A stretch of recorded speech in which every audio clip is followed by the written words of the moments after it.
Brothers and sisters, do not fear in this darkest of ages, for there is one podcast that can save you from the darkness. I beseech you all, in the name of the Emperor of Mankind, our undying Lord, and the grace of the Golden Throne, I beseech you to listen to the podcast Chaos Divided with your hosts Blushing Noise Marine and Nurgle Snurgle, by the grace of the Golden Throne. Subscribe and listen.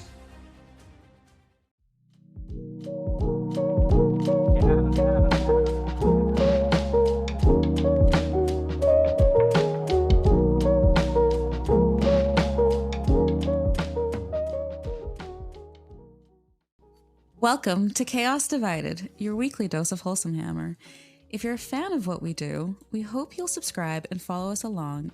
If you'd like to support us directly, you can find us on patreon.com/chaosdivided40k.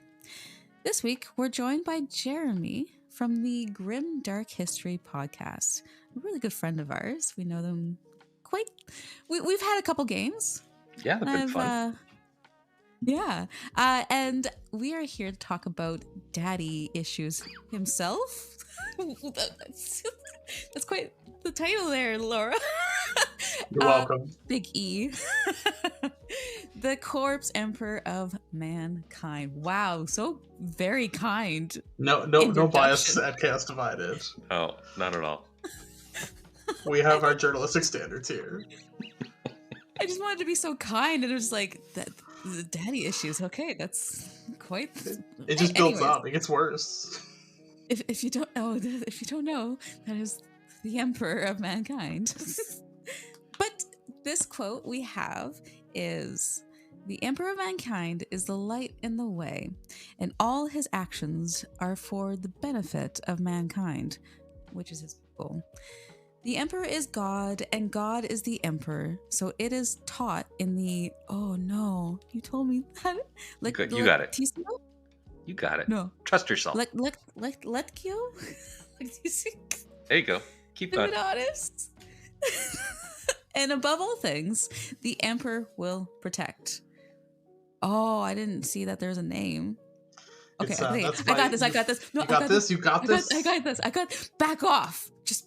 Whoa. No, I don't got it. Euphrates Keeler? Euphrates Keeler. Euphrates.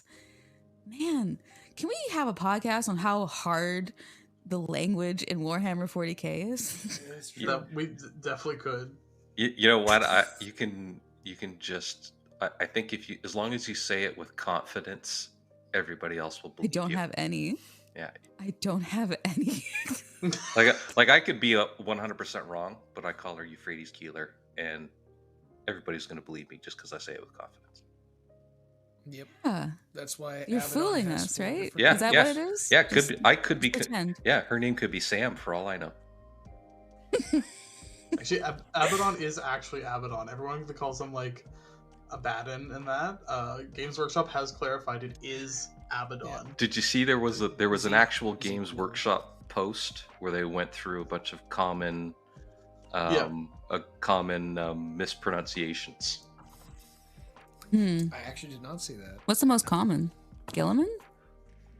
I think Abaddon was it's the one I remember. Well, I think British people tend to say Abaddon, and it's like, why are they the ones who are getting it the most wrong? And I've even seen British people make fun of like North Americans for calling him Abaddon. It's like, but that is how it's pronounced. Is Gilliman there like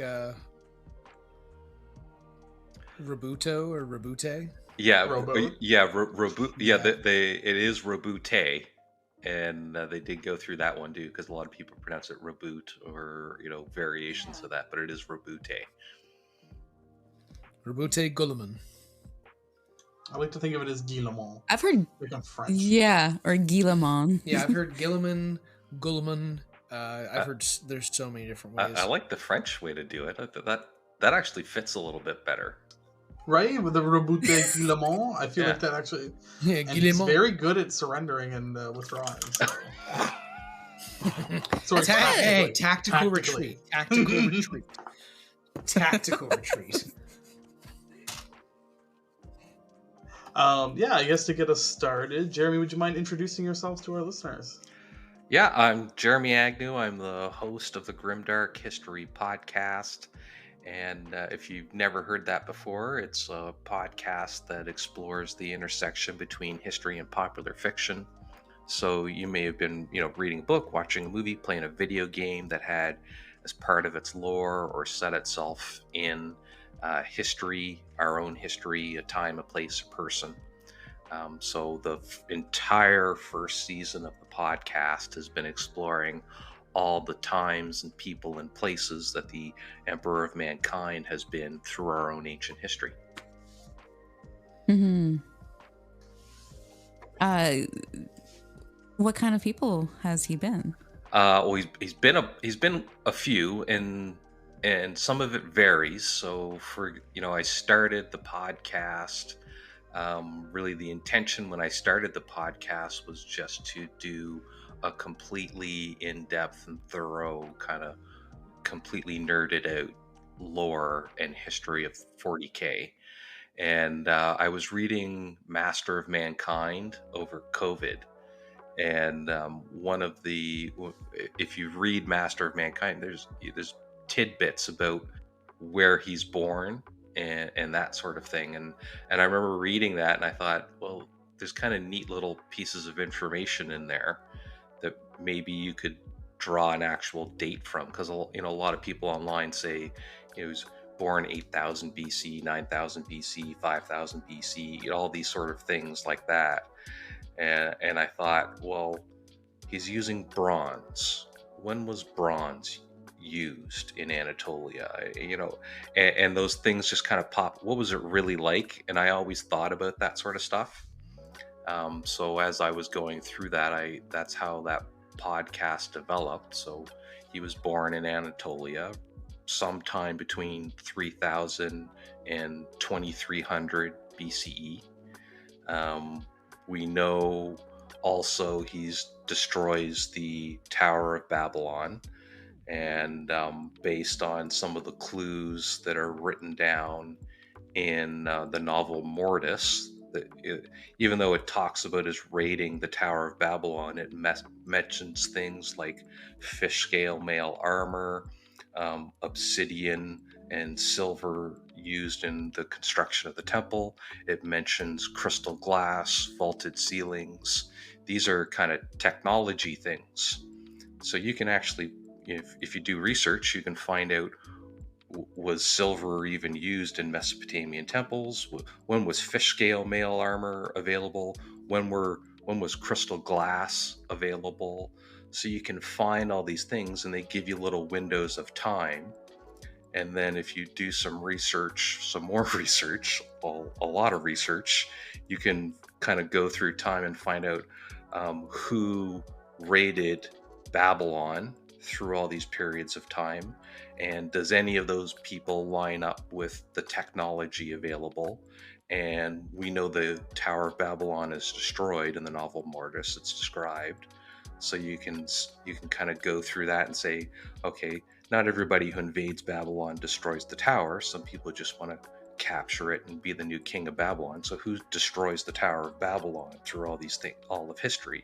So you can line these things up and find who was most likely he was to be.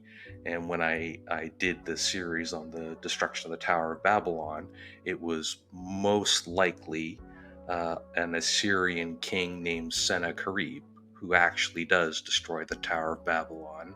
He's the last one who destroys the Tower of Babylon that also exists in a time period where crystal glass exists. All the other times it was destroyed beforehand, there's no such thing as crystal glass. It didn't exist as technology. So you can really nerd out and find things like that.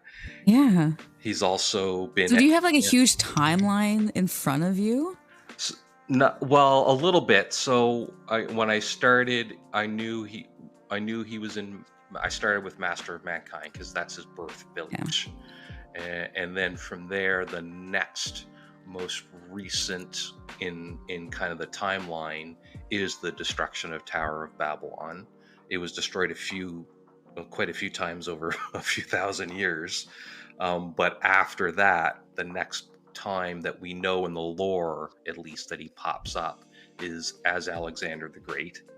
And then after that, it's likely, a lot of people don't like this, but it's at least as likely he was Jesus as he was Alexander the Great, based on all the stuff that I actually pull in actual quotes out of the lore. So this is the one thing that I think most people don't like, is the thought that he could be potentially both Alexander and Jesus, because they're just completely different people.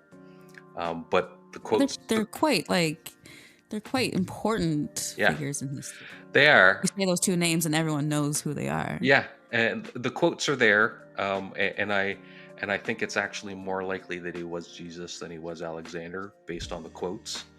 I actually think he's more a fan of a specific movie from the 80s than he was actually Alexander the Great. Do you think this was all, I guess it was all intentionally written to be this? For sure. So, at least in Master of Mankind, because that was kind of the first real book that had any kind of meat in it about the Emperor of Mankind.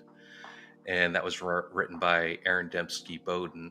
I actually, when I was doing the whole series on Master of Mankind, I found a couple of interviews he did on some other podcasts talking about that book. So I listened to those. I also, in Master of Mankind, there's both a foreword and an afterword written by ADB where he talks about that. So listening to those things and reading the other things he read, it's clear ADB agonized quite a bit over paragraphs of stuff about the Emperor, about the lore. So I think he was very intentional about everything he wrote. And as I understand it, just from what I listened to about him talking about the whole process of how all the writers meet and discuss the whole storyline, that I think that they were all very intentional about at least main set pieces and main plot points. And they kind of left it up to individual authors, even though characters move from book to book. As I understand it, when those characters are moving book to book, the author who's kind of controlling the arc of that character will say, Aaron, you can write whatever you want, but my character's in your book and he has to do X, Y, and Z at some point in your book in order to be ready for the next book. Yeah, the next book that he shows up in. So I think that's how they wrote it and planned it out. At least that's what I got from listening to the interviews and reading the interviews that I did listen to. Well, and when it comes to the Emperor, I think there's so little lore out there that actually directly answers any questions that, I think there is definitely a lot of intention whenever there's anything consistent. Because I think a lot of what's out there about the Emperor falls under that, just like the Imperium's propaganda. Oh, yeah. But books like The Master of Mankind and the few other times you actually get to see the Emperor directly acting, I think are maybe the closest we get to a truer vision, as true a vision as you can get, because even you never truly know what the Emperor means or intends, because it's all filtered through his psychic perception too. Yeah, and not only that, it's filtered through what other people are.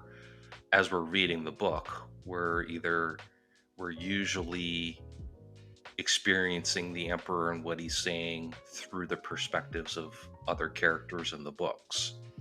And it changes all through the books. And if you read the afterword in Master of Mankind, one of the things Aaron Dembski Bowden says is he deliberately wrote the book to be, you could take it or not.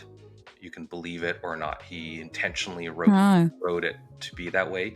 And I think that fits, because there's just no way you can take something so even though it's in the background of the lore, it's somehow so all encompassing and important to the lore. And you know how fans of lore get when their vision of things gets shaken a little bit. They don't like it. So I think they made a good choice that you can choose to believe it or not. It's not going to matter one way or the other. But like Laura, I think you're exactly right, because what we're getting in the Horus Heresy and the Siege of Terra and the End and the Death series is the actual facts, and everything up until that point has been filtered through 10,000 years of people retelling stories, of imperial propaganda, and of people stamping out things that they don't like and replacing it with something else or forcing people to forget it. Whereas, this is the story as it actually happened. And I think it's fascinating. I've loved almost the whole entire Horus Heresy stuff.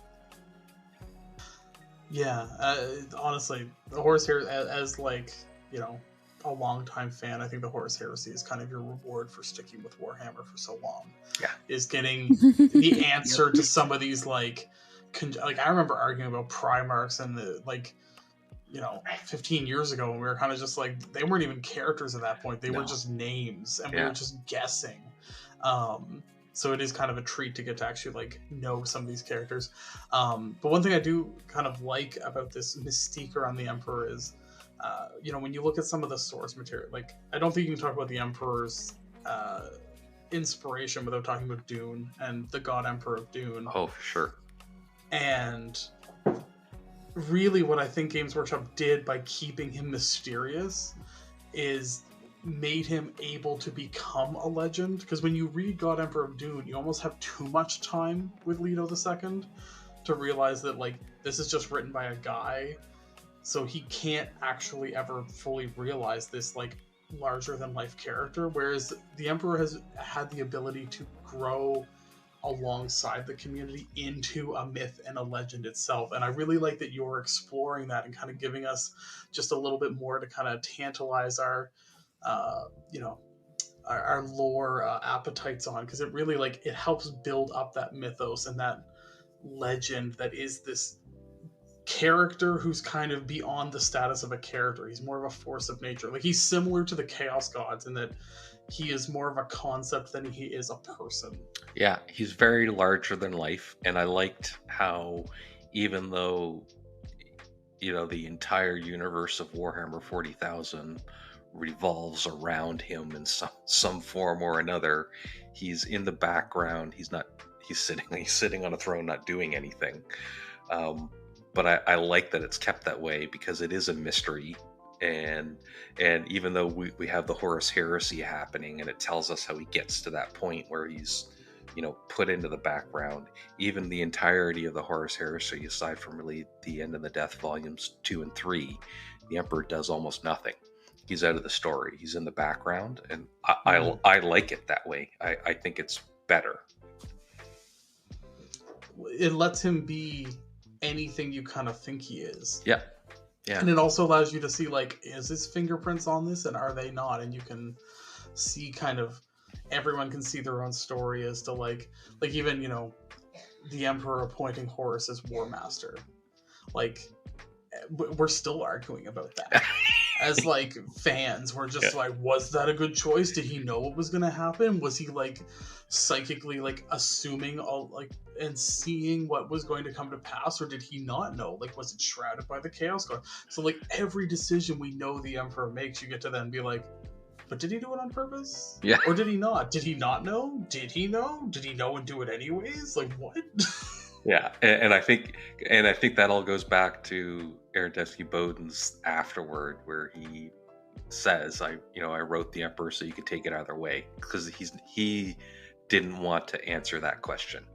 And I think it's, even though I don't like it, I would have liked if he'd answered that question. Come on, validate me. But he didn't. But it's fine. I think it still works. I like it and I don't like it at the same time. I totally agree. I do like the mystique of it, but yeah, there is something to be said about, like, having a little more of a concrete of an idea. But what do you think of the Emperor? Like when we talk about some of the big decisions he makes, like I have on here. My question: is he a benevolent God Emperor or is he an egotistical fool? Like, do you see him as a? How do you see the Emperor? I see the Emperor as I've been going through my own research on ancient history, where he spent thousands of years growing up in a world of ultra violence, and I see the Emperor, especially if you look at Alexander the Great. You always hear in the lore, he wept because there were no more worlds left to conquer. The reality is, he didn't weep because there were no worlds left to conquer. Alexander the Great's army mutinied against him and forced him to turn around. And when I was reading that in my research, I kind of come to a unique realization to say, here's a man who conquered the entirety of the known world at the time, and then had his army at the doorstep of the next largest empire next to him, which was just as large as the world he just conquered, and his army mutinied against him because they wanted to go home, because they were tired, because they were sick, because they'd had enough. We got our nose bloodied a few times. And I'm thinking, in your mind, if you're that person, wouldn't it be great if you had an army of soldiers that never lost morale, that never got tired, that never whined, that were only built for war, and I can see the seeds of the wanting of Space Marines in that type of thing, but being literally 30,000 of years away from the technology to be able to do that. So in my mind, the Emperor is not benevolent in the way of let's build a beautiful world. He's not masochistic in a way of I'm going to do whatever I want because it's what I want. In my mind, in my own lore, the Emperor is living in that world where he is right, and he may be right, but he is right, and there's only one way to get there, and he will do whatever it takes, doesn't matter how many billions of people die, to make that reality happen. Because at the end of the day, what's a billion people to the entire future of the human race, to the trillions and quadrillions that will follow? It's not even 1%. It's less than 1%. So, but is he destined to be betrayed? Character? In my mind, he has, and again, this is one of those things that you can take or not take, that you can, it's your own choice of how you want to approach the lore.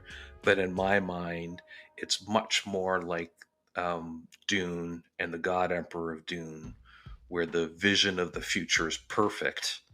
It's only your will to make it happen that matters. And whereas, in the Dune story, Paul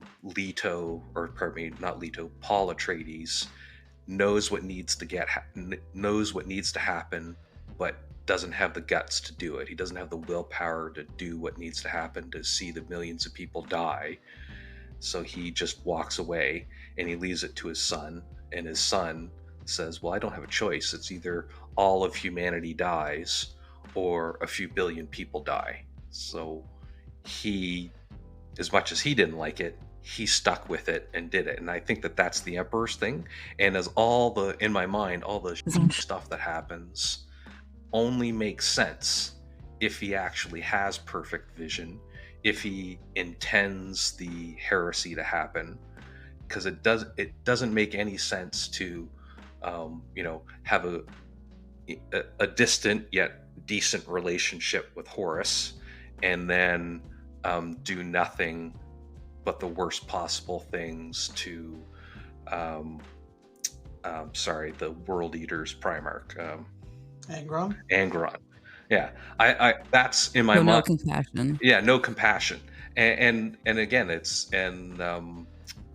Primarch, he intentionally wanted him to be that way. Yeah, he wanted to, because he could have teleported down, he could have destroyed the city, could have destroyed the planet, could have done any number of things except the one thing that he did that would have led to the worst possible result.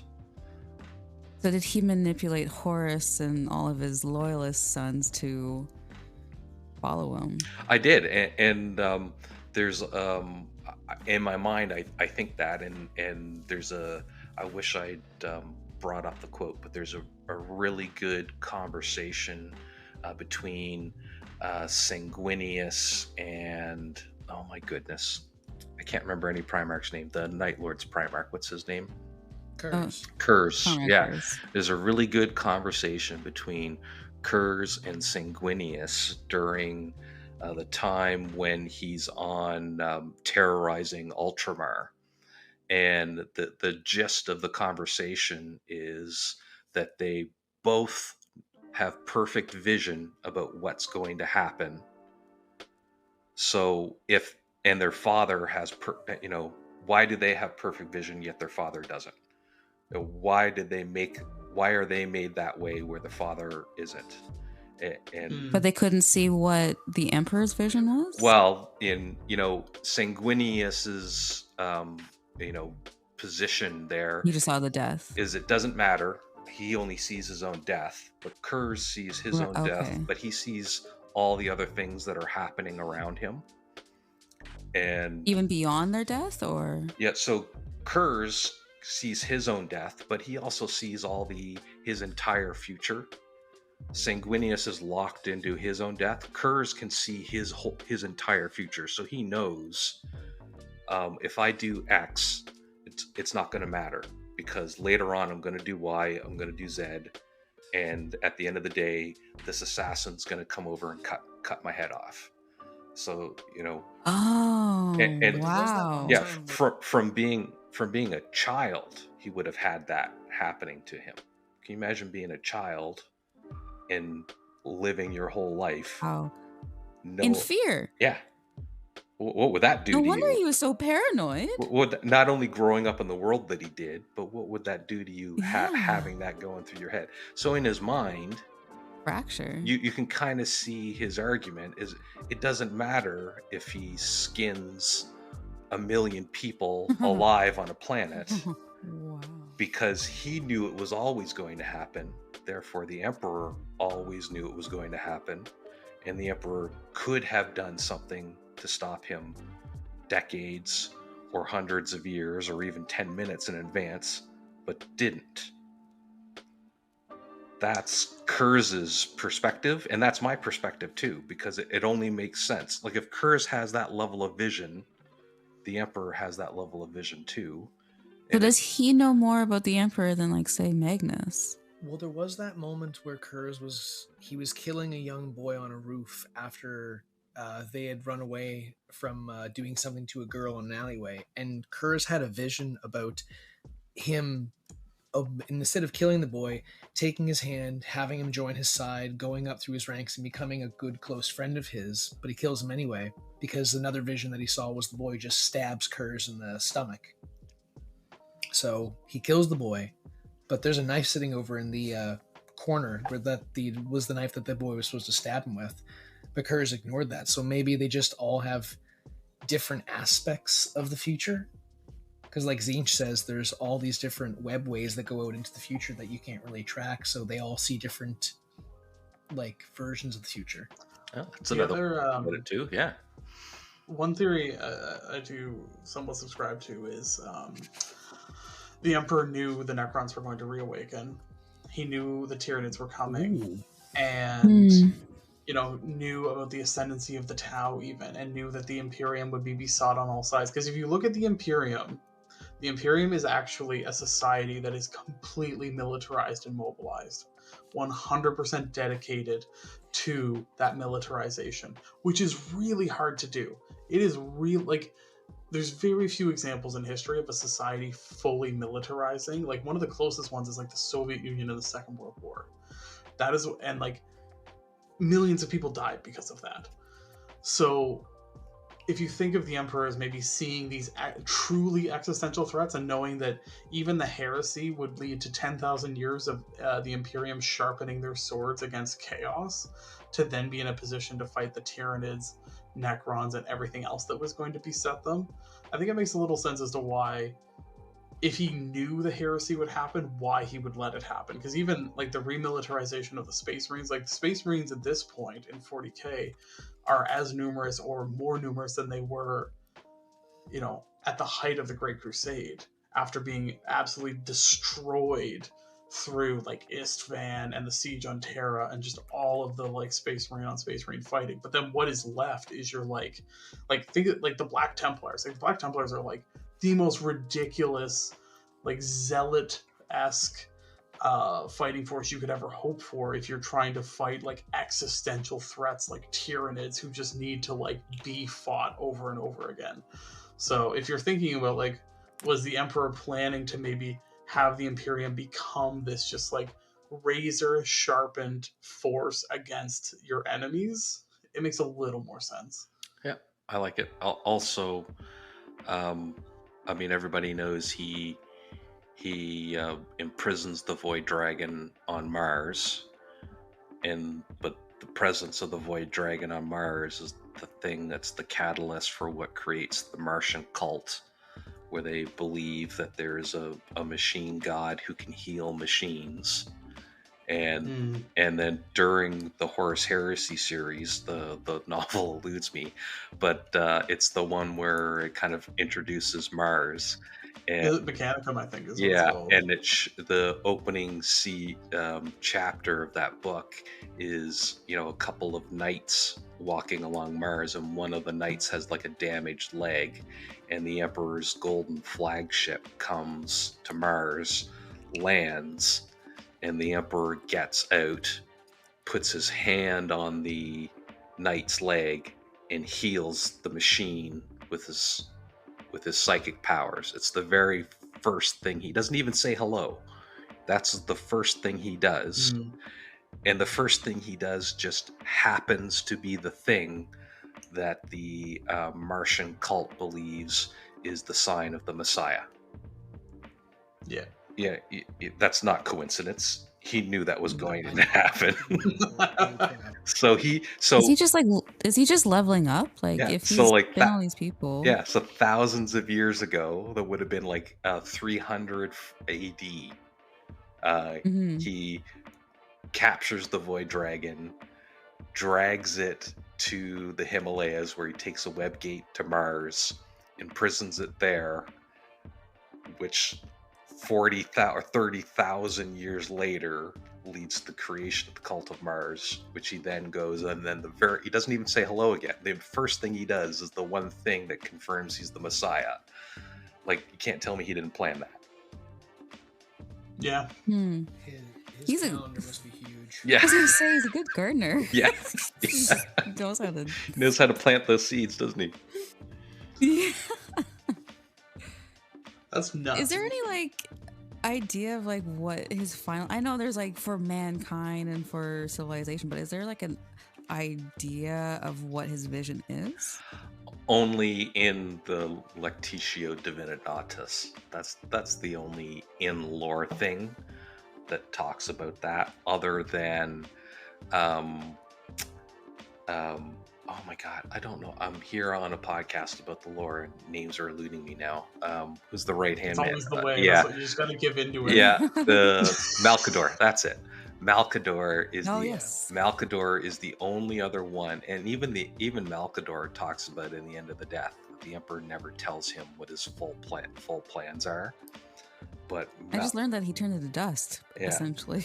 But Malkador is aware that the long term goal is, but he has no idea what, he knows what Z is, but he does not know what A, B, and C. Doesn't know why? Yeah, he doesn't know what A, B, and C is, or any of those things, until the Emperor comes up to him and says, "Okay, you're going to do this for me now."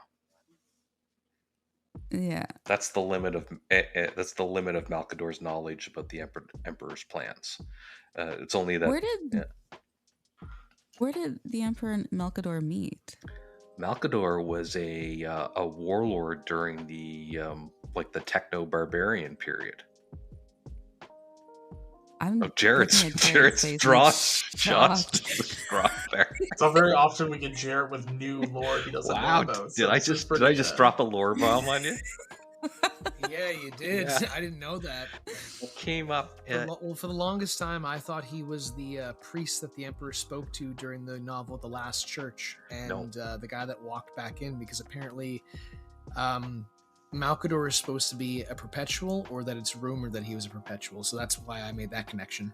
Yeah, so he is a perpetual, or not a. I don't think he might be a perpetual. Yes, he is a perpetual, because he is the only one able to, aside from the Emperor, sit on the throne for any period of time. But there's just some things you can't come back from perpetualism. Yeah, but during the disintegration. Yeah, it's either the End of the Death Volume 1 or it was the one where the entire Emperor's Children attacks the wall and they have a showdown with Dorn. But in one of those books, I can't remember which one, Dorn. I think that's the first one. Yeah, Dorn drops a little, trying to shake Malkador up.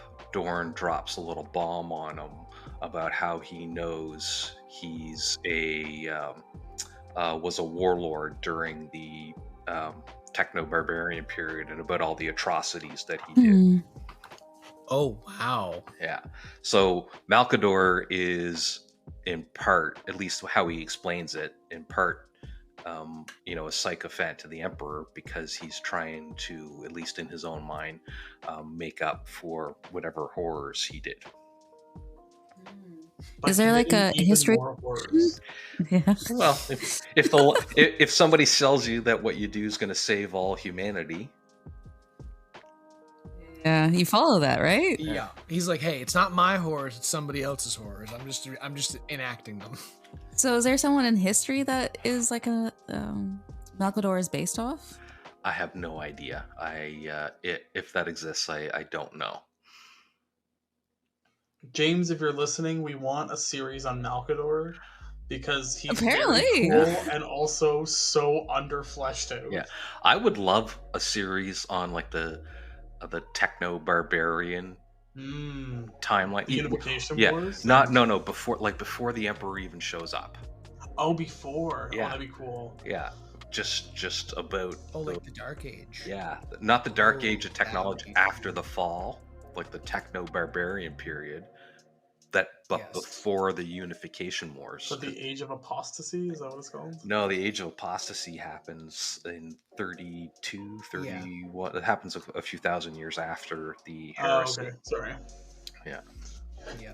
Well, you're talking about like in between the Barbarian Age and just before the Emperor goes, pop, here I am. Yeah, because in that time period, there are little kingdoms and warlords, kind of like our own ancient history, but these guys have a mix of sorcery, demons, and bolt guns and lasers.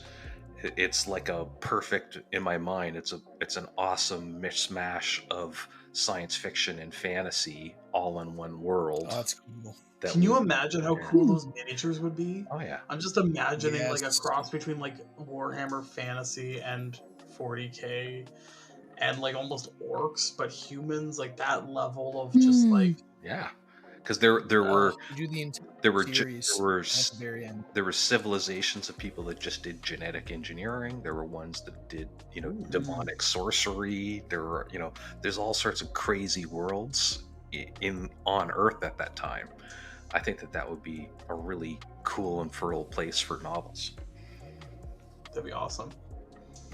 In your next email to James, Kaylee, can you include that? Yeah. Yeah. And then you know what? They finished the entire series off with a final book where this guy comes over the ridge like, who are you? I'm the Emperor. That's it. Oh, so good. And still I'll CC you in the email. I did want to ask, what's your perspective on like the Primarchs and the Emperor? Well, every Primarch is different and at the same time not. They're all, well, you open it up with daddy issues. Every Primarch has daddy issues. I don't think the Emperor has daddy issues at all. I think he built. No, I didn't. He's not daddy issues. I refer to him as daddy issue. Daddy He's issue. he's the daddy that creates the issue. Oh, okay. Yes. Yeah. Definitely. Well, didn't it all does start that. with him? Oh, with the Emperor in the book Mankind, his uncle kills his dad, and that's why he goes and kills his uncle with his psychic powers. Yes. So that I don't think that was the daddy issues, though. I think he was just by the time 30,000 AD comes along, he's so disconnected and along his here's what we need to do that I don't care if what any one person thinks of me, so long as they do what I tell them to do. That's what Space Marines are. They do what they're told. They don't question things. That's what Custodes do, even more so. In Master of Mankind, Ra talks about hesitating even for a split second borders on heretical. It's genetically ingrained to them to follow orders. I think that's just the way he's so disconnected. He can't emotionally connect to anybody. He has no empathy left. So do you think there's any he's the master of mankind, he's the master of humanity, but do you think there's any humanity left in him? I don't know. What would you call humanity? I mean, even just like the ability to connect to your fellow humans. No, I don't think he has any ability to do that. He has his. I think he's been relying on his psychic abilities to inspire people or control them or create fear, whatever it is that just impulses people to do what he tells them to do. I think he's been relying on that for thousands of years, and because he's been doing that, I think empathy is like a muscle. If you don't exercise it, you lose it. So I think he's just got no empathy left. He's so disconnected. He hasn't had to use empathy for thousands of years. So I think if that's your gauge of humanity, I don't think he has any of it at all. That's fair. There was a Primarch that he did. I don't remember which one it was, but he did say to them, "You're not really my kids. You're more just a tool, a means to an end." Yeah, that was Gilliman when Gilliman came back. The first thing he did, well, not the first thing, but after doing what he did, he went to the throne room, and the Emperor is sitting there, and all the Emperor's energy is based on directed towards making the throne work and fending off the demon forces, that he can't put up even his facade that he had 10,000 years ago to command any sort of agreement or anything about him. And this is the first time Gilliman sees him without that facade coming out at him, and it's exactly like you said. I think he refers to him as 13. Like it's like there's no. I don't think he uses his name. It's cold.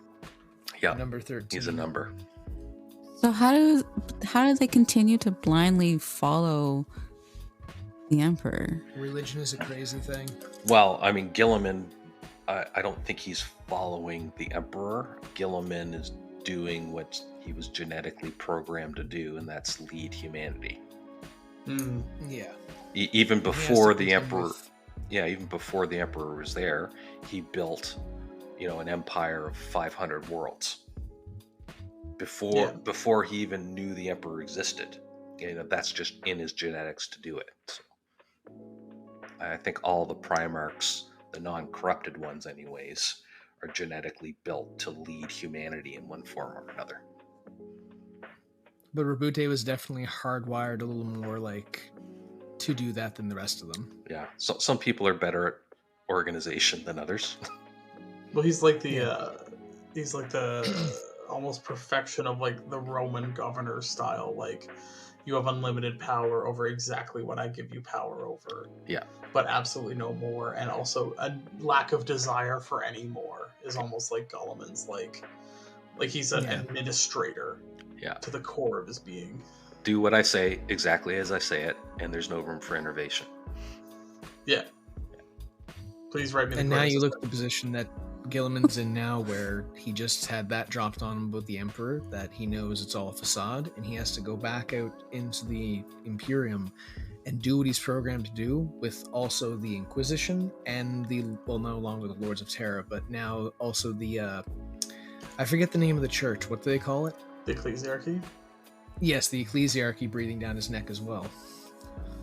So is Gilliman continuing the facade? Gilliman has to play ball. Yeah. Right now.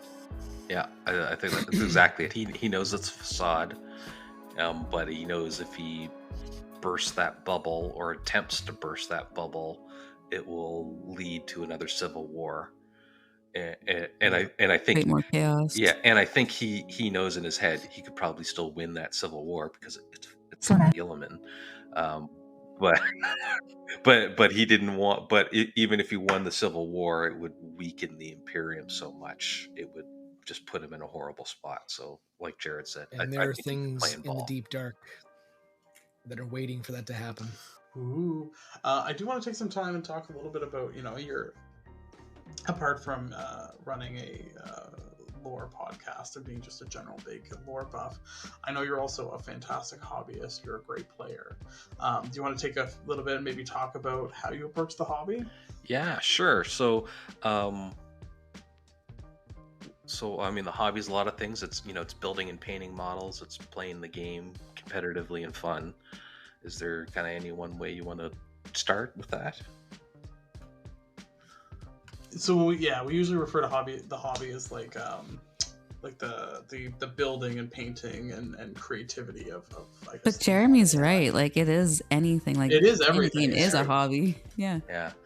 So with building and painting, when I started in 2nd edition, I started playing Chaos Space Marines then. And I got out of that when I was in high school, and when I became an adult, and I had some money I could throw away at things, and I moved to Halifax, and I kept driving by the GW store, and then I was like, man, I loved 40K when I was a kid. Maybe I should go in there one day and just take a look at it.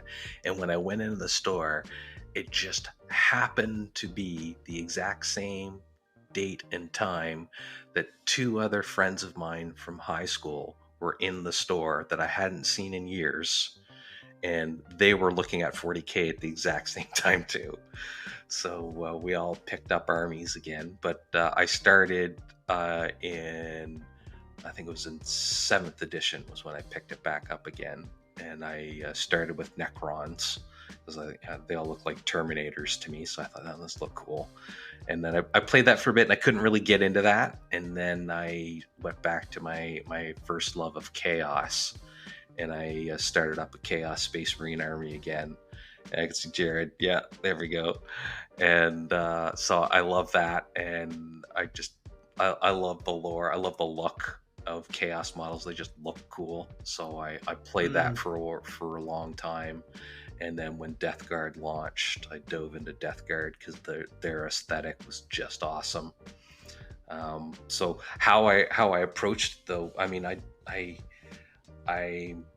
don't. Painting is simultaneously fun and a chore at times. so sometimes you put together a whole bunch of stuff, and I'll have a whole lot of energy, and I'm like, okay, I'm gonna go do through the stuff, and I'll pound through a bunch of models. And then when I got to Death Guard, I was like, okay, this is going to be completely different from the Chaos. All my Chaos stuff's black or red. I just wanted something different. So, Death Guard was, green and like grayish, sickly white and things like that. And that was fun painting that stuff up. And then I kind of got sick of that dark look that I was doing all the time. The dark and evil look. I wanted something bright and different. And then Votan launched, and so I got into Votan, and then I picked the most opposite colors that I had from, my dark blacks and dark reds and, sickly greens. And I painted all my Votan, the Ymir bright, pumpkin orange. And, I just, every time I go and paint a new army, I want to do something different from what I've done before. So that's kind of how at least how I approach it from that perspective. It's all fun to me. If once it's in my head and I kind of get the energy and I'm like, yeah, I'm digging this, then I kind of dive into it and I'll do it till I'm sick of it. Fair. Yeah. And your models, for anyone who hasn't seen, I don't think you don't share a ton on like Instagram. No, not of the models. I consider myself a middling painter. There are there are people on this channel, Ergo Circle, that do fantastic painting. Yours is great. Okay, so it may be, yeah, like because I've taken so many pictures because you've been on Grass Reach, and actually it's part of my screensaver, and every so often yours pops up, and I love seeing that, like that bee looking my bee Terminator. Yeah. Yes. So my when I was doing Death Guard, every now and then I just kind of got a different way. I want to do something different, and I was looking at one of the Death Guard Terminators. He's got a fly body, and fly arms and stuff like that. And it's a cool looking model. And I was like, and I just didn't want to paint him like a fly or something. I wanted to do something different. And I thought, I wonder if I could paint him up like a bee. And I just went for it. And it's one of my favorite Death Guard models that I did paint. One of the things I do love, I could if I could get paid enough to live off of it, I would do it, is just do basing. I love basing. Yeah. There's something soothing about doing a really good basing job on a model. Yeah. Yep. You have a go-to one? My favorite that I've been doing, and Mike from Watch It Paint had actually asked me for a tutorial on how I did it, but I did like a whole meadow / forest floor base for one of my big chaos models. And like when I did all my chaos models, I thought, what would be kind of a neat contrast, all this dark armor and blood and stuff like that? I'd be, well, what if they were traipsing through a meadow with flowers and stuff? So that's the basing for most of my chaos models, is if they were going through a world that's full of flowers and meadows and stuff like that, and occasionally there's blood and skulls all over the place. But that's what I just doing stuff different that way. I like approaching it like that. Well, I was going to say earlier, if you might think that you're a middling talent, but your armies are gorgeous, and I don't think you're a middling talent. That's for sure. Thank you very much. I did want to also ask. I know you're a Crusade buff, and we were talking about this a little bit before we got started. Yeah. Do you mind maybe sharing your recipe for a special crusade? Yeah, so I've done about five crusades over the years, and before that I did Dungeons and Dragons too, as like a DM for that. And one of the things that's kind of missing, I think, in the 40k crusade rules is a sense of story where everybody can be the hero. So normally in the crusade rules, you're fighting out against one person. There's always a winner or loser, and there's a little way to there's a little, if you're Necrons, you're doing one thing, or if you're Chaos, you're doing something else. But there's no real good story to that, not in my mind. So when I build my crusades, the last few that I've done, I've been kind of perfecting it as I've been going through each iteration, is everybody who's doing the crusade, and if you're planning on doing a crusade, take this down. Everybody who's part of your crusade, I think it should be about your warlord. So in my crusades, everybody has to pick a warlord. They have to give them a name. They have to pick a backstory for why is the warlord in this crusade. And it doesn't matter about the rest of the army. You can switch that army out as much as you want, but your warlord should be in every mission.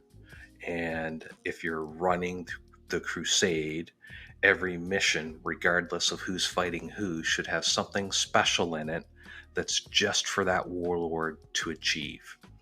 So, the crusade I'm running now, I've got one person who's doing a sister's army, and they're there because their warlord is kind of failed in the past, and they're on a crusade of kind of proving their worth, and they're looking for a lost relic. So they've been going through this crusade, fighting battle after battle, trying to find this lost relic and get it recovered. I've got a Space Marine player who's on this world, and they're just trying to find refugees on this war-torn planet and get them off the planet, being heroic things like that. I've got a chaos player who's, doing chaos things, and I'm playing Votan in the Crusade, and I'm doing Votan things. So we've all got these little stories, and as we achieve these objectives, and it doesn't matter if you win or lose, because how I do the missions is these objectives are always achievable, even if you get tabled. So it could be things like, you have to do an action in each table quarter. If you're looking for a relic, search each table quarter for the relic, or things like that. And as you would do that, you accrue points. And how I have mine going is for every 5 of these points, I call them legendary objectives. For every 5 legendary objectives you get, you can roll on an upgrade chart that's special for the warlord, and the upgrade chart has things that buff the warlord up. So it does things, they get +1 to hit, +1 to wound, +1 to save. They can reroll charges. They give fight first to the unit they're with. Things like that kind of gets more powered up as they go through these upgrade charts. So at the end of the crusade, everybody's got a big buffed up hero. That's the hero of their story. They're going through the story, and it doesn't matter if you've lost every mission, you still achieve the story of your warlord, and your warlord's still this big buffed up superhero at the end of the thing that can just pound through everybody else. So that's how I like to approach it, is make sure everybody has fun. Fun is first through. Mm-hmm. And I don't be afraid to call out if somebody's come out with an OP army compared to everybody else, and just tell them you can't have that, or you can have that but don't put that upgrade on it, just because everybody should be able to win. So that's how the rules that I pull down, if I think the current rules is out of balance with reality, then I would just lay a rule down on my crusade that levels it out. Have you done that? So I did have rules prepared, because I had one player who was thinking of maybe doing Eldar, and Eldar was just so broken at the start of 10th. So I had rules prepared, if they picked that to do that. And I had one guy who was with us. He's a great player. But he built a character that was completely, not only was the character completely unbeatable, the character would slaughter everything at the same time. And you could take your entire army and put a whole round of shooting and melee into it, and maybe do a couple of wounds, and then he would kind of slaughter them on the way back. So after a couple of games of that, I said, okay, if you're going to do that, we've got to take away these upgrades that to do that. So they were all for that. They understood that, and they made some changes to their list, and now the warlord's down to reasonable levels, and everybody's having fun again. Yeah, it's all about having fun. So did it should be fun? Yeah, So you came up with these rules? I did, yeah. Is it something that can be easily applicable to Crusade? Yeah. So what I did, I created a Discord channel, and what I can do, because you have a Discord channel, I can give you the rules to my Crusade. And you can just share that with your members. But what the rules are is just describes the whole thing of, here's your warlord, here's the rules for your warlord, and here's the warlord upgrade chart. And also what I did is I built a spreadsheet in Excel that just had a whole bunch of different ways to set up the battlefield. And then I created custom missions with these. So one of my missions, it was my most fun mission I ever did, was because the world that we're on is just full of chaos, time's all weird. And one of the missions I did was everybody is out of sync with time, so there's no deployment zones. And what I did was everybody had one dice for every unit in their army, and then everybody got to put a dice down anywhere they want on the table, as long as it was, I think, outside 6 inches from another dice.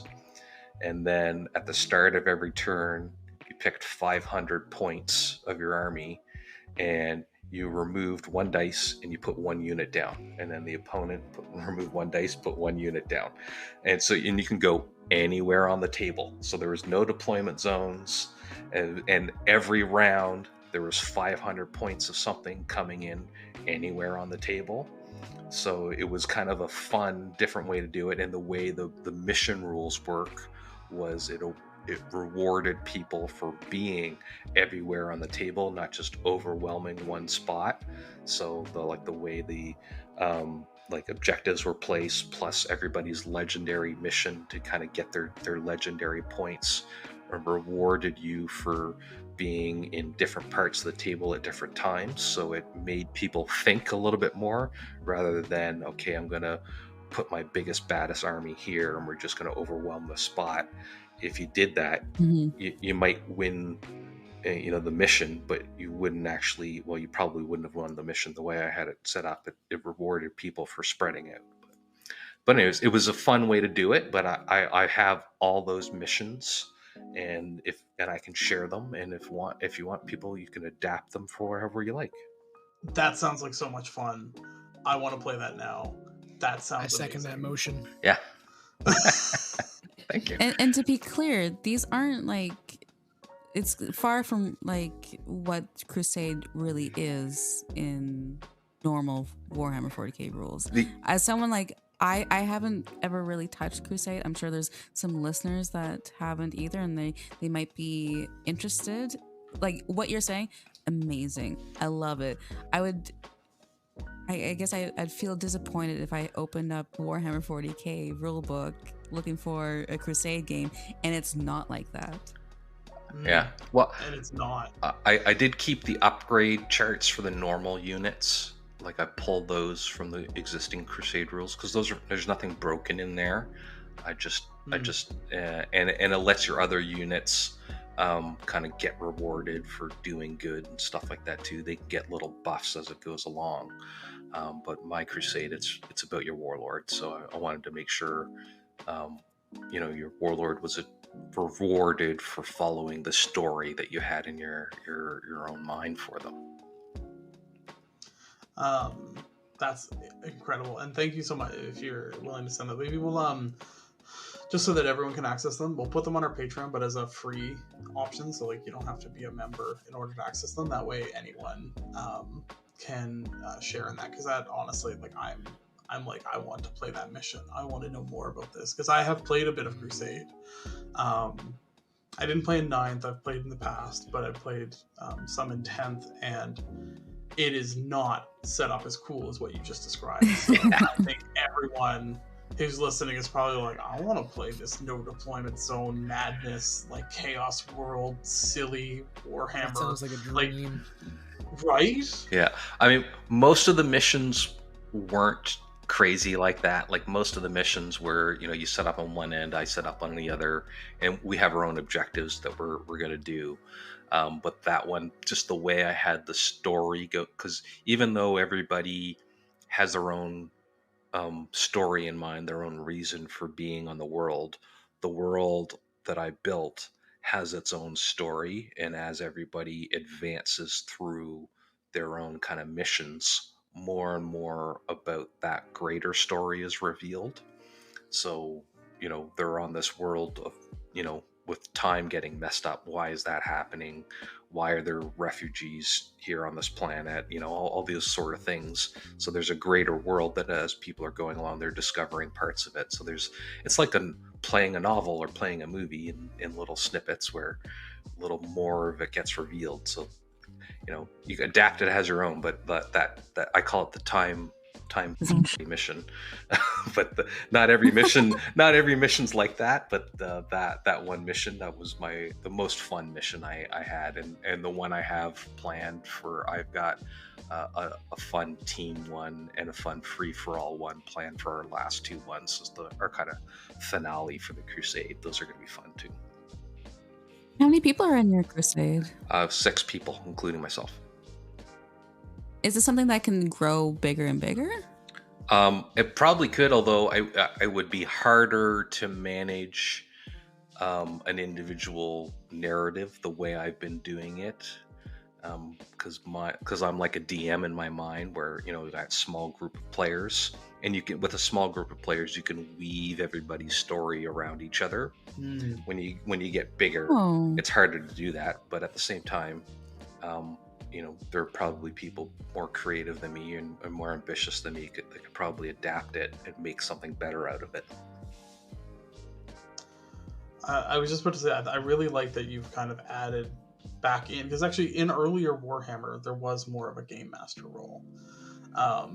Like earliest, like Rogue Trader had a game master role, and I really like that you're almost bringing that back and creating this like narrative position within a crusade, because I think that is the part that's missing in the like Games Workshop crusade rules, is an actual like dedicated person weaving the narrative around each game so that every game feels impactful and every person's participation. I'm in love. I wish I lived closer so I could take part in some of these crusades, because I'm hooked. I'm in. There you go. Take my rules, start one on intro, and there you go. I know. Yeah. And then maybe you could do like a big bash at the end where both campaigns collide. Ooh, worlds collide. Yeah. Yeah. I guess any last thoughts before we start wrapping up the crusade bit? I check it out. We'll get it out there when the episode drops. So I hope anyone who's listening to this takes a look at this. This sounds amazing. So thank you so much for sharing that. Yeah, absolutely. But yeah, any last thoughts? Is there a crusade community? There probably is. Not one that I'm aware of, though. The only one.